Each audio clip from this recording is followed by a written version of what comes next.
윤상현 후보 모시겠습니다. 후보님 어서 오세요. 예, 윤상현입니다. 예, 오랜만입니다. 예, 예, 박수 치시려면 크게 치세요. 예. 네, 우리 시청자 여러분께 인사 말씀과 또 출마의 변 함께 해주시죠. 정말로 또 오랜만에 인사드립니다. 윤상현입니다. 제가 올해 정치를 시작한 지 한 20년 가까이 된 것 같습니다. 그래서 지난 20년 동안 한국 정치 또 대한민국을 생각해 보니까 정치는 더욱더 황폐화되었고 또 대한민국은 뭐 지역 간, 세대 간, 이념 간, 젠더 간 더욱더 분열되었습니다. 그래서 왜 이런가 보니까 정치가 제대로 바로 서지 못했다. 정치가 바로 서지 못한 첫째 이유는 우리 정당이 바로 서지 못했다. 그래서 이 우리 국민의힘 정당을 꼭 정치를 떠나기 전에 꼭 한번 바로 세우고 싶다. 이런 생각으로 출마하게 됐고요. 많은 사람들이 야 윤상현 왜 활동하는 거에 비해서 이 지도가 안 떠? 그래서 저는요 무소속 벌써 수도권에서 2번 했고요. 무소속 오래 있었고 또 문재인 정부의 이 정치적인 기소 재판하느라고 활동할 수가 없었습니다. 그래서 최근 가을 겨울에서야 이제 완전히 무죄로 끝났고 이제 다시 정치적인 기지개를 켜고 있습니다. 그래서 이게 본선에 들어가면 달라질 것입니다. 이런 식으로 말씀을 드리고 있습니다. 일단 당원 쪽에 들어가면 지금은 이제 국민참여여론조사니까 그동안에 활동을 못해서 대중적인 인지도가 많이 떨어지는구나. 그걸 느끼고 있고요. 그러나 당 발전시키고 총선 승리, 윤석열 정부 승리 그런 면에 있어서는 누구보다도 강자다라는 확고한 자부심을 갖고 있다는 말씀도 올립니다. 예. 당원들을 계속 만나고 계시겠죠? 예. 예, 당원들이 제일 많이 하시는 말씀이 어떤 말씀인가요? 당원들의 말씀은 뭐니 해도 윤석열 정부의 성공입니다. 네. 그 총선 승리 두 가지 가장 큰 말씀을 하시는데 제가 혼자 곰곰이 생각해봤습니다. 윤석열 정부의 성공 다 그 성공 얘기를 하는데 대한민국 우파 정부 중에 지금까지 성공한 정부가 있었나? 성공한 정부가 거의 없었습니다. 확률적으로 보면은 10%도 안 되는 확률입니다. 그래서 윤석열 정부 성공 또 총선 승리 가능성 최근에 갤럽 여론조사 보니까 윤석열 정부 견제론이 한 55나 되더라고요. 윤석열 정부를 도와줘야 된다 41.4%. 그래서 두 가지 주제를 생각할 때 야 이거 아니구나.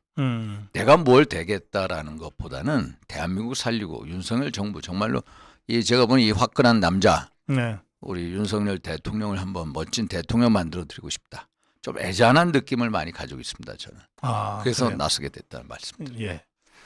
윤석열 대통령이 그 정치권에 입문한 지도 얼마 안 되지만 대통령에 취임한 후 따지더라도 7개월 조금 더 되거든요. 그런데 그 사이에 너무 많은 일을 겪었고 지지율도 뭐 굉장히 많이 지금 이렇게 출렁이었어요.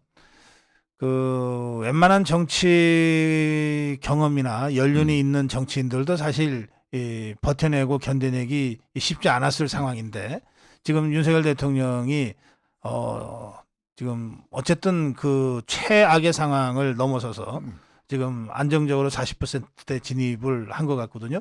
어떻게 평가하십니까? 윤석열 지금 한 대통령 40% 넘고 계신데 우리가 윤석열 대통령한테 바라는 것은 윤석열 다음이거든요.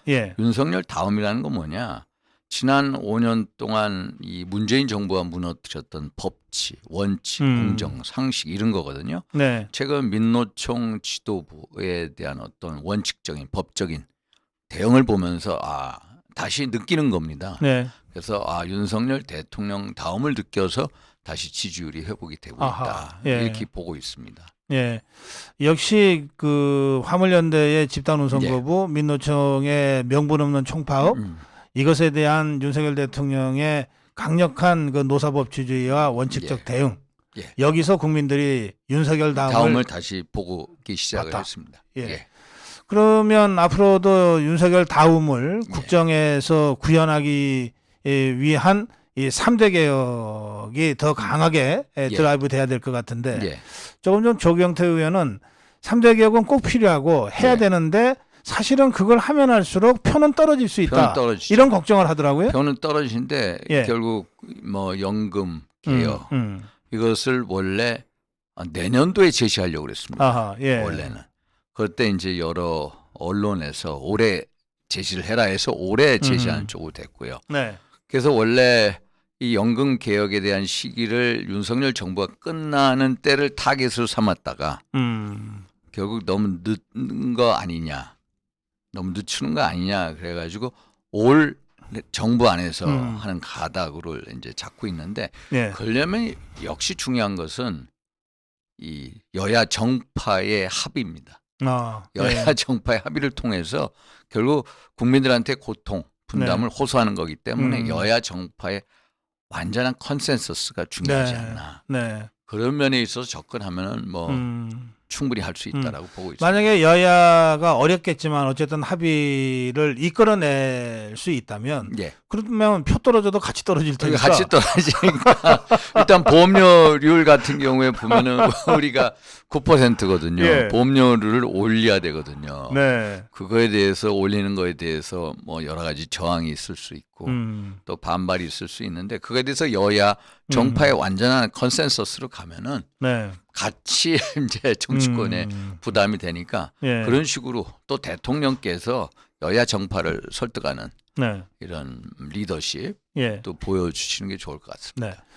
윤석열 정부의 성공 또는 예. 윤석열 대통령의 성공, 예. 그다음에 총선 승리 예. 이렇게 두 가지 말씀하셨는데 예.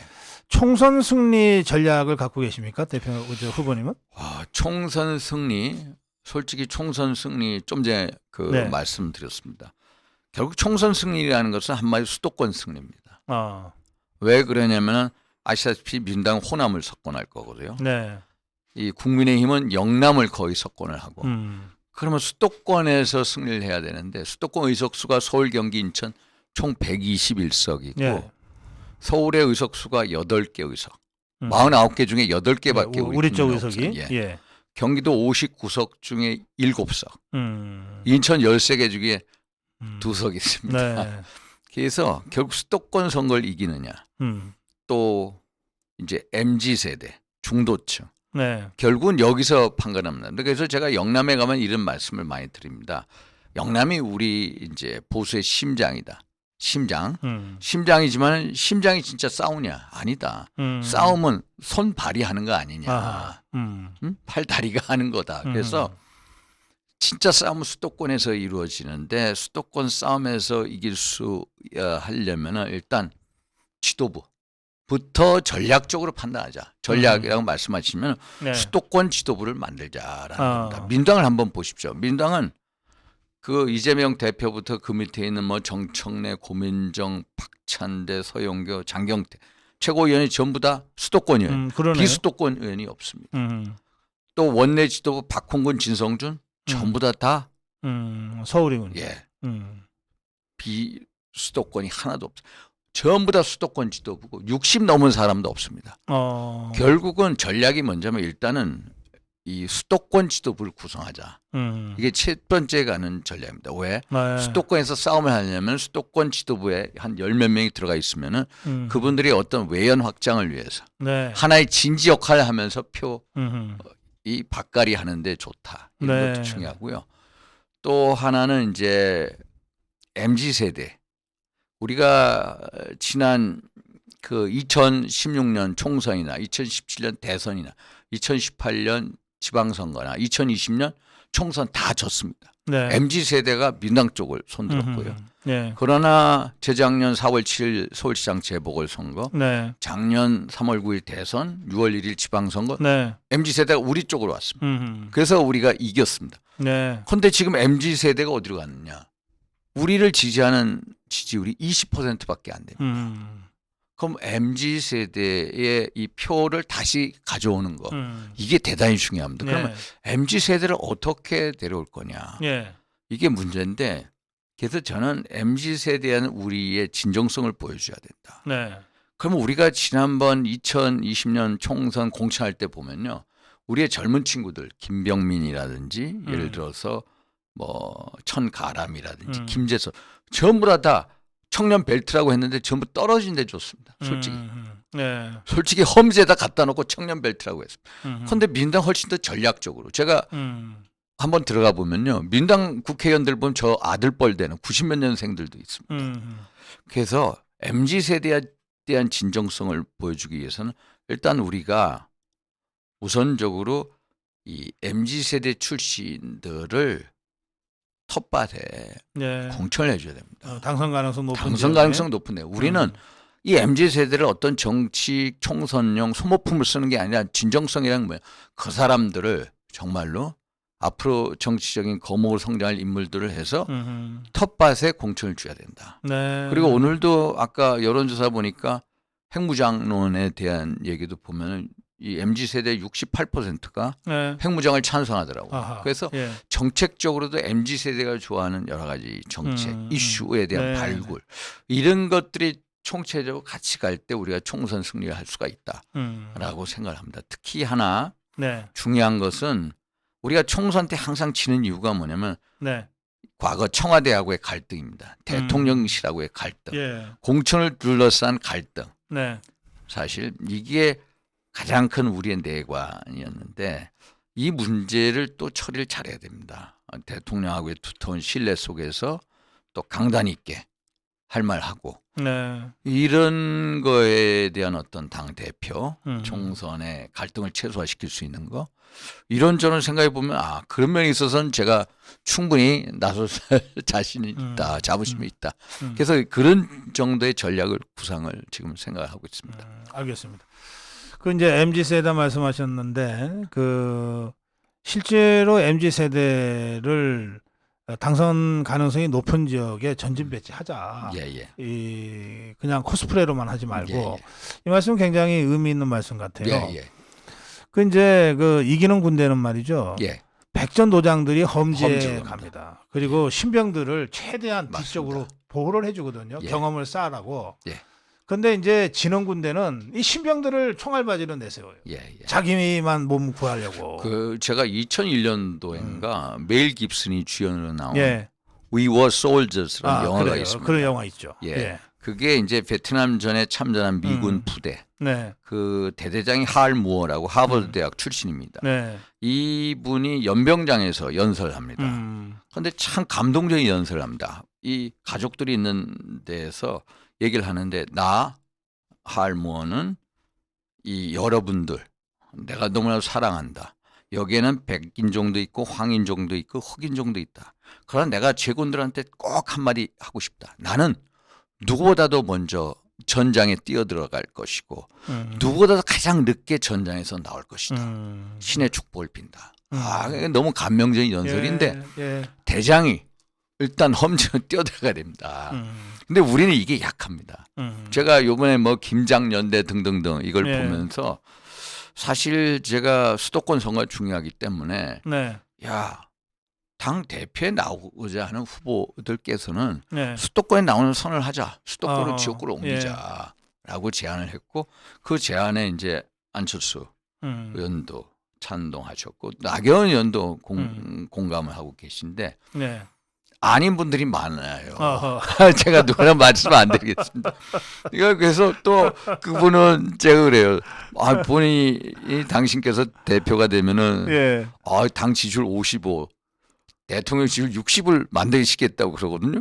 그럼 수도권에 나와라. 서울 강북에 나와라라고 했는데 그거 안 나오고 한가한 소리라고 그래요. 한가한 소리. 그래서 야 우리는 정말로 수도권 사회 이 싸움에 나올 왜 결전에 나올 결기가 없냐. 이게 좀 안타깝습니다. 그래서 김장연대 하는 두 분한테 내가 그럽니다. 내로남불 연대다. PK 연대고 한마디로 또 기득권 연대다. 이런 식으로 얘기하는데 그분들은 항상 과거에 이제 험지 출마하라고 남들은 떠밀거든요. 험지 출마하라고 해놓고 본인들은 소속관 나오려면 또 안 나옵니다. 참 그래서 이게 너무 기득권에 갇혀 있는 것 같아서 안타깝다. 수도권 싸움은요.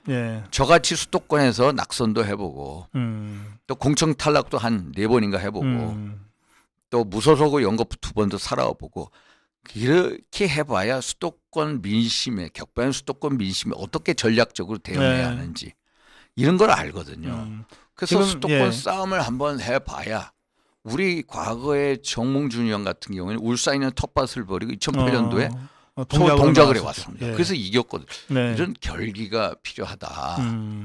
이런 말씀을 드립니다.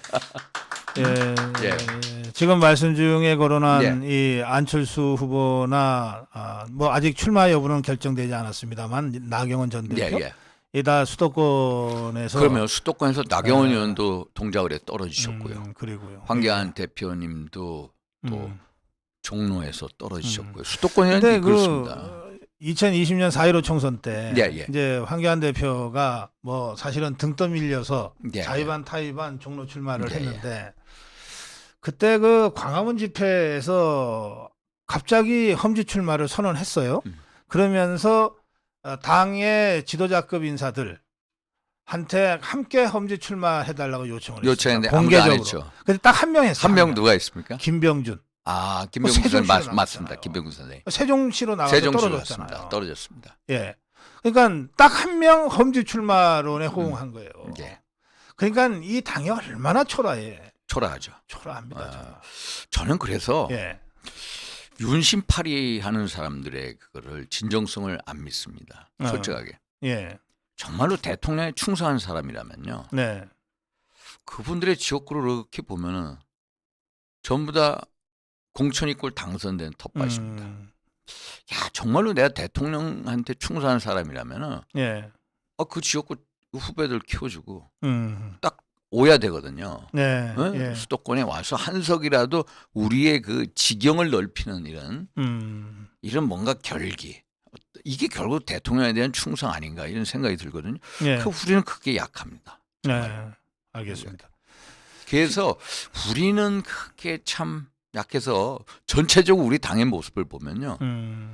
야, 여기는 이념 집단이 아니고 이익 집단의 모습. 이익 집단. 이념성이 없습니다. 민주당은 예를 들어서 조국이나 추미애나 뭐 여러 사람들이 좀 얼토당토한 얘기를 하더라도 지들끼리는 감싸주거든요. 그렇죠? 감싸주는데 야, 왜 그런가? 얘네들은 좌파 이념에 투철한 이념적인 동지의식을 갖고 있다. 그런데 우리는 이념적인 동지의식이 없습니다. 그냥 이익만 있을 뿐입니다. 그러니까 이게 당이 제대로 서질 않는다. 이런 면에서 안타깝습니다. 그래서 당을 한번 이 DNA를 혁파하고 싶다. 제가 혁파하고 싶은 게요. 이 뺄셈 정치의 DNA, 이익 집단의 DNA, 그리고 국민과 당원들한테 군림하는 그 DNA 이것을 꼭 깨고 싶습니다. 이제 김장연대에 대한 비판을 하셨는데 언론에서는 수도권 연대론을 계속 얘기하거든요. 수도권 연대론 얘기할 때는 우리 윤상현 후보, 안철수 후보 그리고 출마를 하게 될 경우에는 나경원 후보 이렇게 세 사람이 되는 거죠? 맞습니다. 저는 뭐 안철수 후보하고는 이제 무소속에 있을 때 우리 안철수 후보께서 재작년 서울시장 후보 경선에 나왔을 때부터 제가 옆에서 계속 우리 정치적인 조언을 해드렸고요. 낙선한 이후에도 국민의힘하고의 합당을 제가 못하게 말렸습니다. 때가 아니다. 그리고 국민의 당을 좀 더 존속을 시킨 다음에 외연 확장을 시키자. 그리고 대통령 후보 나가라. 안 하려는 분을 제가 이제 나가야 하는 이유는 우리의 어떤 외연 확장을 하고 정권 교체를 위한 외연 확장의 이 쓰임을 받는 분이 바로 당신이다. 그걸 하셔야 된다. 그래가지고 출마 선언도 하겠고요. 제가 출마 선언 한데 제가 직접 갔고 그래서 외연 확장을 하고 또 우리 대통령 후보하고 이 만남도 제가 추선을 했습니다. 그래서 만났고 그래서 우리 셋이 뭉쳐야 이 나라를 살린다라는 결의도 했고 그래서 이제 일단 정권 교체에 성공한 다음에 그 다음에 이제 합당으로 이제 이 절차를 밟은 겁니다. 그래서 저는하고는 정책 동지라고 생각을 하고요. 일단 제가 수도권 문제에 대해서 출마 선언 후보로 나선 분들이 다 같이 어떤 출마 선언문을 작성하자 이게 화답을 했고 또 저하고의 지향점이 같습니다. 수도권 대표가 해야 이 총선을 잘 이끌 수가 있다라는 인식이 같아서 물론 이제 한마디로 저는 협력적인 네. 경쟁 관계라고 봅니다. 그래서 뭐 연대, 수도권 연대, 뭐 네. 윤한, 안윤 연대 이런 것은 언론에서 붙인 건데요. 일단 김장 연대에 대해서 대항하는 수도권 연대를 언론에서 붙였는데 네. 수도권 연대가 이게 가면 갈수록 그 파괴력이나 그 중요성이 강조될 것이라고 봅니다. 예. 수도권 출신이 당 대표가 되는 게 맞냐, 영남권 출신이 당 대표가 되는 거 맞냐. 아마 내달 2월 2일, 3일 날 이제 등록을 하게 되고 그런 분위기가 이기면은 아마 비율이 7대3 정도는 될 겁니다. 알겠습니다. 수도권 대표가 된다. 민당을 한번 봐라. 민당이 전략적 선택을 하지 않았느냐. 예. 우리 윤상현 후보님 이제 당 대표로서의 대표 공약이라면 어떤 공약을 갖고 계십니까? 대표 공약은요. 예. 일단 이 DNA 저는 가장 중요한 게 일단 뺄셈 정치의 DNA를 혁파시킨다. 덧셈 정치 한번 만들고 싶습니다. 박근혜 대통령 탄핵. 결국 결과가 뭡니까? 결국은 대한민국을 망존하게 만든 겁니다. 무지막지한 문재인 정부를 태동시키지 않았느냐. 그래서 박 대통령을 탄핵하고 뺄셈 정치하는 그 DNA가 대한민국을 망졸라게. 또 저 같은 사람 친박 공천 학살시켰습니다. 그래서 결국 2020년 총선에서 우리 당이 103석으로 쪼그라들었고 민당 거대 정당으로 185석인가요? 그래서 어떤 이 박근혜 대통령 탄핵과 그리고 또 우리 친박 공천 학살 등을 보면서 뺄셈 정치의 폐해가 너무 크기 때문에 덧셈 정치로 바꿔야 된다. 그리고 좀 전에 말씀드린 우리는 너무 이익 집단의 근성이 강하다. DNA가. 어떤 이념 집단으로 바꿔야 된다. 그러면 제가 이념 집단을 바꾸기 위해서 어떻게 자유민주주의 우파 이념에 투철한 신념을 가진 이념적 동지 집단이 돼야 되는데 그게 안 됩니다. 그러면 제가 보기에는 대표적으로 어떻게 저는 여의도 용권을 개편하고 싶습니다. 여의도 용권이 어떤 전직 지금은 뭐 국회의원들의 어떤 이제 그 자리로 하나의 전리품 같이 돼 있는 그게 아니라 당대 최고의 우파적인 일원가 우리 앞에 계시잖아요. 앞에 당대 최고의 우파 일원가를 여기도 연구원장으로 모셔야 됩니다. 그래서 국민의힘에 어떤 이념적 좌표를 찍어주고 정책에 대한 이념적 근거를 만들어주고 그리고 국회의원들에 대해서 대한민국 자유민주가 얼마나 소중하고 당신이 왜 투사가 돼야 되는지 이념적인 교육을 시켜야 된다. 당원들도 이념 교육을 시켜야 되고 또 하나는 이 정당이 서비스 정신이 없습니다.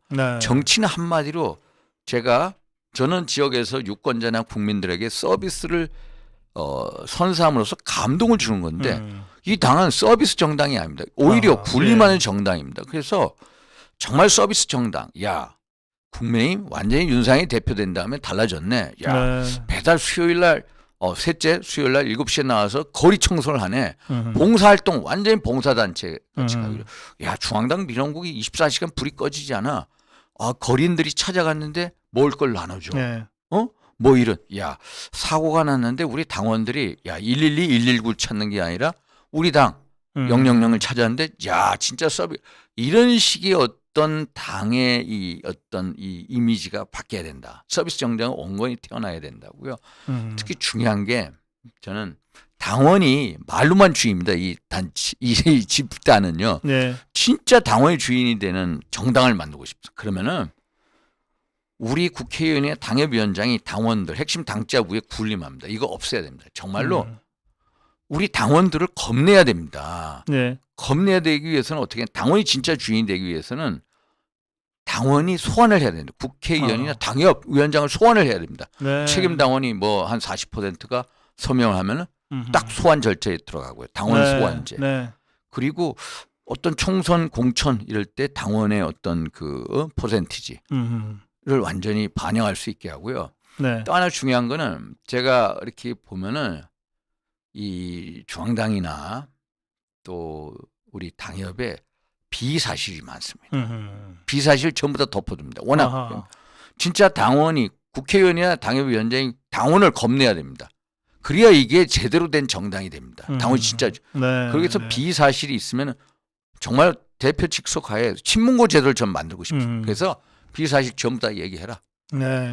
당협이든 중앙당이든 그것을 전부 수집해서 만약에 문제가 있으면 읍참마속하는 결기가 있어야 진짜 당원이 주인 되는 사회가 된다. 정당이 된다. 이런 말씀입니다. 알겠습니다. 예. 예, 약속된 시간에서 좀 더 3분 남았어요. 예, 예. 그리고 이 다른 후보들에게도 딱 30분으로 인터뷰를 마무리했기 때문에 3분 남았는데 제가 질문한 건 다 했거든요. 또 뭐 어떤 거든 말씀하세요. 우리 저는 우리 시청자들이 거의 대부분 당원들이시니까 책임 당원들이시니까 당원들께 왜 윤상현인지, 왜 윤상현이어야 하는지 호소하시는 시간 드리겠습니다. 왜 윤상현이어야 하는가? 첫째, 윤석열 정부의 성공. 둘째, 총선 승리. 셋째, 당의 화합입니다. 셋째, 당의 화합. 솔직히 이 당권에 나서는 분 중에 저만치 당을 화합시킬 수 있는 분은 없습니다. 과거에 우리가 구체적 이름은 거명하지 않겠습니다. 당 내에서 많은 당원분들께서 손가락질하는 분들, 저는 그 생각을 많이 합니다. 그분들이 만약에 탈당을 해서 새로운 신당을 창당할 경우에 그게 어떻게 되겠는가? 수도권에서. 저는 수도권에서 처절하고 정말 절박하게 정치를 해왔기 때문에 덧셈의 정치, 원팀을 주장합니다. 우리가 원팀이 됐을 때 지난 대선 때 그 민주당 이재명 후보하고의 표차가 24~25만 표밖에 안 됐습니다. 만약에 여기서 분열되고 이탈자가 생기고 신당이 차려지면 어떻게 되느냐? 수도권 선거 500표 1000표 싸움에 우리 수도권 전멸합니다. 저는 그게 너무나도 절박하게 다가옵니다. 그래서 원팀 정신을 가야 되고 정말로 당에 또 윤핵관도 있고 비윤핵관도 있고 뭐 여러 어떤 분파가 있습니다만 분파를 전부 화합시킬 수 있는 사람이 누구냐? 그건 윤상현이다. 그거 다 동감하실 겁니다. 그래서 그런 면에서 잘할 수 있고 아까 말씀드린 총선 승리, 저는 누구보다도 이 수도권 선거에서 처절하고 절박하고 절실하게 선거를 해오면서 누구보다도 이 수도권 싸움에 능한 야성을 가진 전략가로서 자리매김해 왔습니다. 그러면 선거라는 것은 한마디로 전략 대 전략의 싸움입니다. 그런 면에 있어서 또 자신할 수 있고 또 아까 말씀드린 윤석열 정부의 성공, 윤석열 정부의 성공은 그저 되는 게 아닙니다. 바로 우리 국민의 힘을 바로 세워야 됩니다. 제가 말씀드린 이 나쁜 고질적인 병폐적인 DNA, 뺄셈 정치의 DNA, 이기주의의 DNA, 이익집단의 DNA, 또 굴림의 DNA, 또 반서비스 정신의 DNA, 이걸 전부 혁파시켜야 된다. 저는 하면 합니다. 또 하나 만약에 말씀드리면 공천.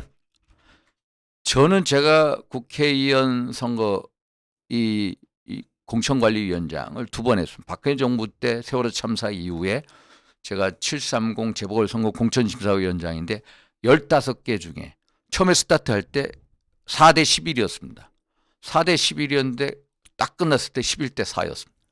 또 작년에도 6월 1일 지방선거 때에도 공천심사위원장 했거든요. 그때 국회의원 보궐선거 7개 있었어요. 7개 중에 5개를 이겼어요. 제가 곰곰이 생각하니까 윤상현이가 이끄니까 총선 공천을 하니까 국회의원 공천에 한 65% 승률을 가지고 옵니다. 이거는 뭐 하나의 팩트입니다. 제 자랑이 아니라. 그래서 이런 거를 생각해 보면 윤상현이 해낼 수 있다. 정말로 수도권 연속 무속 2번 힘든 신화인데 그런 신화를 가지고 제가 이제 서서히 4명의 컷오프에서 통과될 때부터 윤상현이 보일 겁니다. 제가 말씀드리는 전략과 메시지 정책을 꼭 귀담아 들어주십시오. 반드시 승리로 보답드리겠습니다. 고맙습니다. 네. 우리 당대표 후보 윤상현 후보와의 후보대담은 여기서 마무리하겠습니다. 그런데 윤상현 의원이 나오셔서 제가 이 대표 선거와는 전혀 관계없는 정말 꼭 그런데 질문해야 될 질문 한 가지가 있어서 여러분들 조금 양해를 구하고 그 질문은 좀 제가 해드려야 되겠습니다. 전두환 대통령이 서거하신 지 1년이 넘었죠. 그 아직 유고를 안치하지 못하고 있는 걸로 제가 알고 있습니다. 어떤 상황인지 또 앞으로 어떻게 할 건지 좀. 지난 11월 23일 날 일주기였고요. 예. 그래서 우리가 유골함을 서재 이제 들어가면 우측에 응접실에 모시고 있습니다. 네, 지금 연희동에 예. 모시고 있는데 네. 제가 그때 이제 가족분들하고 1시간 동안 상의를 해서 예. 어디 유골을 모실 때를 찾자. 네. 일단 1사단 근처에 얘기를 했는데 사실 제가 최근에 한 2-3번 갔습니다. 네. 그 주애란 박사님하고 박선영 이사장님하고 예. 이춘석 장군님. 네. 네. 왜냐하면 그 강원도 이 화천, 양구 이쪽 지역에 21사단이 있는데 예. 그쪽 지역에 저쪽 북쪽에 북쪽에 그 예. 그 뭐 모택동 고지 이제 이런 고지가 바라다 보이는 네. 조그만 이제 땅이 있습니다. 거기에 모시는 게 어떻겠느냐 해가지고 네. 제가 한번 그 앞에까지 갔었고요. 예. 그래서 우리 이 몇 분 우파 우리 예. 우파 운동하시는 분들하고 가서 또 만남을 가졌습니다. 네. 지난번에. 그래서 거기서 또 우리 가족분들하고 다시 얘기를 했고 네. 그래서 여러 장소를 물색을 하고 있다라는 네. 말씀을 드립니다. 사실 이 전직 대통령이 서거한 지 1년이 지났는데도 아직 그 안치를 못하고 예. 지금 그 유골 상태로 그 이 댁에서 지금 예. 이 보관하고 있다는 사실 자체가 너무나 정말 황당하고 황망해요. 예. 대략 어느 정도 시점에 어쨌든 우리 저 전두환 대통령의 유언이 있었잖아요. 예. 북한 땅이 바라보이는 고지에 묻어달라. 예. 내가 죽어서라도 북한 내려오지 못하게 지키겠다. 이런 유언이셨죠? 예. 맞습니다.